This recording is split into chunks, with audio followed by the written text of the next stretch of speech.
Alléluia. Amen. Mais la Bible nous définit que Jésus-Christ savait ce qu'il allait faire. Mais il disait cela à ses disciples. Pourquoi? Pour les éprouver. Pourquoi Jésus parlait à ses disciples comme ça? Il leur disait ces choses, pour les éprouver. C'est-à-dire voir à quel point pourront-ils croire. Est-ce que je peux continuer? Amen. Oh, est-ce que tu es là? Amen. Jésus a appelé Philippe. C'est là où je parle de l'école de Philippe et de l'école d'André. L'école de Philippe, c'est une école de réflexion. C'est une école de raisonnement. Vous savez, quand on vient à l'église, il y a des gens qui viennent avec diverses raisons. Chacun de nous a sa raison pour laquelle il vient à l'église. Et notre entendement dans la parole de Dieu n'est pas la même. Est-ce que je me fais comprendre? Amen. Bien la même forme. Amen. Chacun de nous, quand il vient à l'église, même quand nous prêchons la parole comme ça, chacun de nous l'entend différemment. Et le comprend différemment. C'est pour cela, vous verrez quand la parole est prêchée, il y a certaines personnes qui peuvent commencer à mettre la parole en pratique tout de suite là. Mais il y en a qui vont mettre en pratique à partir de la parole de Dieu après 2 ans. Les gens que l'apôtre Paul dit, les gens qui sont lents à comprendre. Parce que souvenez-vous de la parabole de Jésus de Matthieu chapitre 13. Là, il parle de la sémence, du semeur et de la sémence. Jésus a parlé de 4 terrains. Il dit qu'il y avait un semeur qui semait. Pendant qu'il semait, la première semence est tombée en cours de route. La deuxième semence est tombée sur un terrain rocaillé. Et la troisième semence est tombée sur un terrain des épines et de ronces. Et la 4e semence est tombée sur un bon terrain. Et il a donné des exemples. Il a donné des significateurs plutôt à tous ces terrains. Il y a déjà quand on prêche là, le diable lui met le sommeil. Il écoute des choses comme si il écoutait ça dans un rêve. Vous voyez? Tu parles à quelqu'un, mais il écoute comme s'il écoutait dans un... Tu sais, si la radio est en train de jouer, mais toi tu dors. Tu vois les choses dans... C'est comme si c'était un rêve, mais c'est la radio qui chante. Il y a des gens, quand on prêche là, lui pense à autre chose. Le diable est en train d'essayer de le dire, de distraire, de voler la parole. La Bible dit, la semence qui était tombée dans la première terre était tombée dans un bon terrain. Mais qu'est-ce qui est arrivé? Le diable est venu, a fait quoi? Il a volé la parole de Dieu. Amen. Amen. La Bible dit, je retourne dans la prédication. La Bible dit, l'apôtre Philippe, Jésus l'a appelé pour lui dire, viens mon fils, où pourrons-nous trouver de quoi ou le pain pour nourrir toute cette grande foule? Écoutez la parole de cet homme qui s'appelle Philippe. Il dit quoi à Jésus? Philippe lui répondit, le pain qu'on aurait pour 200 deniers ne suffira pas pour que chacun en reçût un peu. Alléluia. Amen. Lui, quand Jésus-Christ parlait comme ça, lui, il voyait déjà que dans la caisse avec Judas, on n'a pas beaucoup d'argent. On a seulement peu d'argent, 200 deniers. Mais avec cette grande multitude, la Bible parle de 5000 hommes, sans compter les femmes et les enfants. Or, dans une famille d'un père ou d'une mère, il y a toujours beaucoup d'enfants. Et les Juifs, vous devez vous rappeler qu'ils avaient beaucoup d'enfants. Amen. Amen. Et il y avait aussi les femmes. Et quand on parle de femmes, chez les Juifs, il y avait la polygamie. C'est-à-dire qu'un homme pouvait avoir 5, 4 femmes. 2 ou 3. Est-ce que vous comprenez? Amen. C'est-à-dire si vous multipliez cela, donc il pouvait avoir 40 ou 50 000 personnes. Et la Bible parle seulement de 5 000 hommes, parce que c'était des hommes. Mais cela n'exclut pas les femmes et les enfants. C'était nombreux. Et la Bible dit, l'apôtre Philippe a commencé de faire des réflexions à Jésus. Il a dit, Seigneur, où pourrions-nous trouver de pain pour 200 deniers seulement? Ça ne suffira pas pour cette grande foule. Je parle de l'école de Philippe. L'école de Philippe, c'est une école de réflexion. Une école de pensée. Où les gens ne voient que des limitations physiques. Où les gens raisonnent seulement par rapport à leur situation financière. Ah, j'ai seulement 50 €. Comment est-ce que je vais arriver jusqu'à la fin du mois? Je ne pourrais pas arrondir le mois. Ah, je ne suis pas capable de faire ça, de faire ça. Parce que tu regardes avec ce qui est physique. Or, la foi, ce n'est pas les yeux physiques. Regarde, il a arrêté de dire à la main. Amen. La foi, ce n'est pas les yeux physiques. Amen. La foi, ce n'est pas ce qu'on voit. La Bible dit, la foi est une ferme assurance des choses qu'on espère. Et la démonstration de celles qu'on aime. Mais comment toi tu peux voir? Ce qui nous a détruit en Europe, parce qu'on est trop matérialiste. Alléluia. Quelqu'un avant de venir chez l'homme de Dieu pour prier, il va d'abord voir le médecin parce qu'il a sa carte vitale, il a le CMI. Et il pense que c'est le médecin qui guérit. Les médecins ne guérissent pas. Les médicaments non plus. La guérison émane de l'éternel Dieu. Amen. Amen. Parce que tu peux prendre des médicaments, des cacher comme tu veux, mais si Dieu ne veut pas que tu guérisses, tu vas mourir. Amen. Mais quelqu'un peut ne pas ou prendre le médicament, Dieu peut le guérir. Amen. Je n'ai pas dit qu'on n'a pas le droit de prendre les cachets. Non, tu peux prendre le médicament, mais la guérison, je répète, vient de Dieu. Alléluia. Amen. L'école de Philippe, c'est une école de réflexion. Aujourd'hui, on a beaucoup de gens comme ça à l'église. Quand tu dis une chose, pasteur parle seulement par la foi. Quand on dit, bon, aujourd'hui, on va commencer à croire déjà, à voir que nous allons acheter cette salle pour que cela devienne la nôtre, pour que nous payons plus le loyer un jour. Et beaucoup de gens, pasteur, si on est à Saint-Étienne, hein, il n'y a pas de travail, hein. Pasteur, comment est-ce que nous pourrons faire cela? Alléluia. Amen.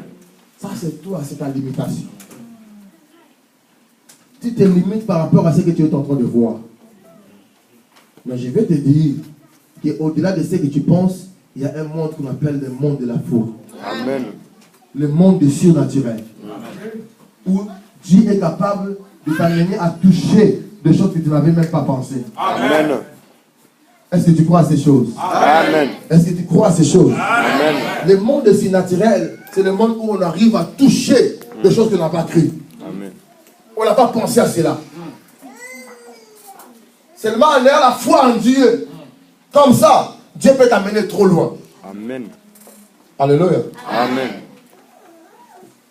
Mais écoutez, il y a une deuxième école. La Bible dit, il y a un de ses disciples, André, frère de Simon-Pierre, lui dit, oh Seigneur, il y a ici un jeune homme, un jeune garçon, qui a 5 pains d'orge et 2 poissons. Mais qu'est-ce que c'est là pour tant de gens?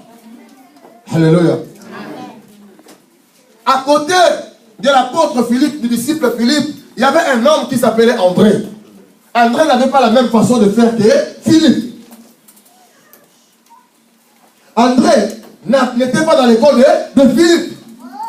L'école de Philippe, c'est l'école des matérialistes. L'école où les gens sont limités par rapport à ce qu'ils voient.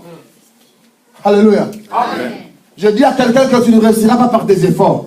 Amen. Ta réussite ne viendra pas par tes propres efforts. Amen. Ton élévation ne viendra pas par tes propres efforts. Amen. La Bible dit ce n'est ni par la force ni par la puissance, mais par mon esprit, dit l'Éternel des armées.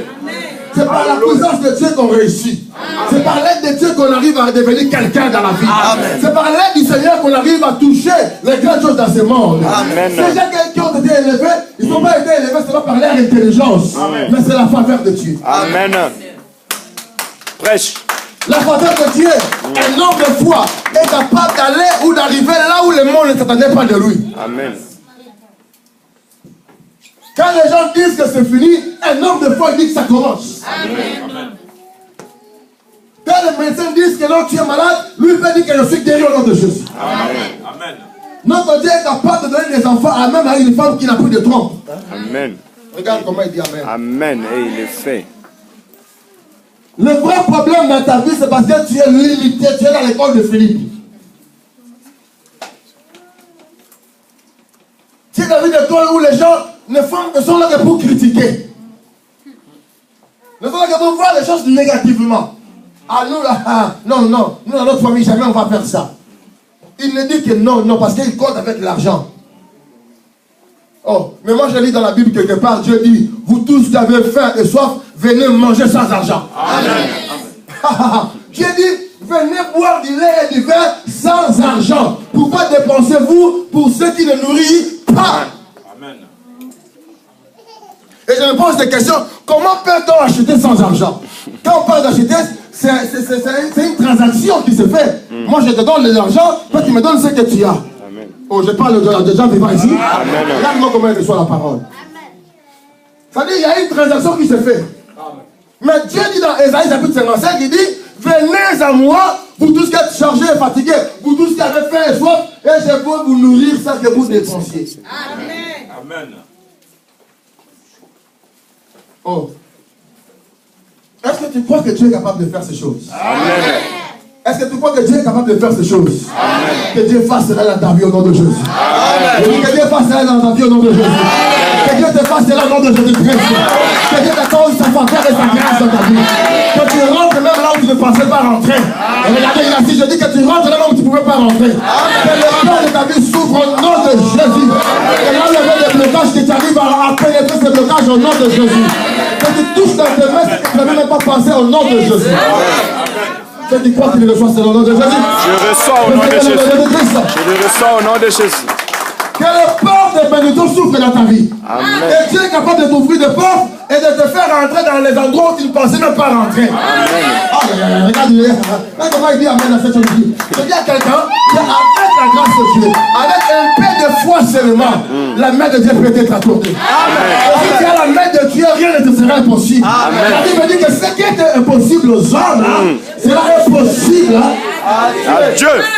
Amen. Nous, on n'arrive plus à réussir parce que la vie est devenue difficile. La vie est devenue difficile pour toi. Pour toi. Moi, je te dis la vérité. Même quand là où le médecin, nous, on l'avait vu, c'est papa. Nous, on l'avait vu à l'hôpital. Malheur à toi qui viens toujours en retard parce que quand il y a témoignage aujourd'hui, tu n'étais pas là. Est-ce que tu es là? Amen. Quand sa fille m'a appelé à Toulouse, elle m'a dit, papa, est allé à l'hôpital, on a dit, il perd le plus, bouge plus. Je lui ai dit, ton père ne mourra pas, il vivra. Amen. Oh, c'est ça le monde de la foi. Amen. Je ne l'avais pas vu. Je dis, la Bible dit dans Ésaïe chapitre 59, verset 1 à 2, que la main de l'Éternel n'est pas courte pour agir, ni son oreille n'est pas tire pour entendre le prix. Mais ce sont nos crimes et nos fautes qui mettent une séparation entre nous et lui. Mais Dieu est amour et compatissant. Il sait comment nous pardonner. Amen. Amen. Et les gens qui m'avaient précédé à l'hôpital l'ont vu comment est-ce qu'il était. Et le jour même, quand moi je suis allé les voir, lève-toi papa. Toi. Même quand moi je suis allé les voir. Gloire à Jésus. Il est Seigneur. Il s'appelle André. Il s'appelle André, hein? C'est bien. Amen, amen. Même quand je ne vais pas prier. Il faut prier pour lui que Dieu le fasse grâce. Que cette maladie ne revienne pas dans sa vie. Amen. Qu'il ne puisse plus réchuter. Est-ce que vous comprenez? Amen. Il était mort. Moi, je suis rentré là-bas avec papa délégat le jour où on est allé le voir. Il commençait déjà à parler. Tu avais fait combien de jours tu ne parlais pas? 3 semaines dans le coma, il ne parlait pas. Moi, quand je suis allé là-bas, on devait me donner des habits, même des chaussettes pour rentrer là-bas. Tu ne peux pas te rentrer comme ça. Des chaussons sur tes chaussons. Et il fallait mettre des habits comme ça. On devenait comme si on allait faire la guerre. C'est-à-dire que c'était trop sérieux. Amen. Mais lui-même, il croyait en Dieu. Ses enfants aussi croyaient en Dieu. Amen. Moi, j'avais tardé pour arriver. Parce que je suis un homme. Mais la main de Dieu m'avait précédé. Amen. Amen. La main de Dieu peut te précéder. Quand je prêche là, si tu as la foi, il y a une règle qui peut t'accompagner. Amen. Amen. Amen. Il ne suffit pas seulement que j'aille vienne te toucher. Mais là où je suis, la parole que je te prêche est vie. La parole de Dieu est la vie. Amen. Alléluia. Amen. Lève ta main droite, prions pour papa. Afin que Dieu lui accorde cette bonne santé qu'il a besoin. Et que la maladie ne revienne plus en lui, ni sa famille, ni quoi que ce soit. Au nom de Jésus de Nazareth, nous prions tous ensemble. Père éternel, merci pour cet instant. Tu es un Dieu parfait. Un Dieu qui guérit, Seigneur. Papa, quand